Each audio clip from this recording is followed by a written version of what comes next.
నిత్య పద్య నైవేద్యం మంచి మాటకు మంచి పద్యం 144 సేకరణ పద్య రచన సహజ కవి డాక్టర్ అయినాల మల్లేశ్వరరావు తెనాలి గానం గాన కళారత్న శ్రీ వెంపటి సత్యనారాయణ తెనాలి మంచి మాట ఉత్తములు ఏది న్యాయమో పరిగణిస్తారు అల్పులు ఏది లాభమో ఆలోచిస్తారు అరయగా ఉత్తములుగా ఉన్నట్టివారు సరిగా ఎయ్యది న్యాయమో పరిగణింత్రు అల్పులైన చోలాభమేదగు అనుచును చేయుచుందురు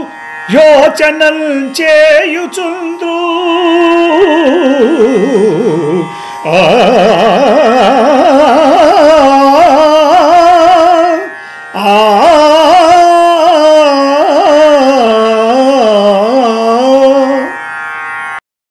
ఈ ప్రోగ్రాంపై మీ యొక్క అభిప్రాయాన్ని లైక్ చేసి కామెంట్ రూపంలో తెలియజేయండి.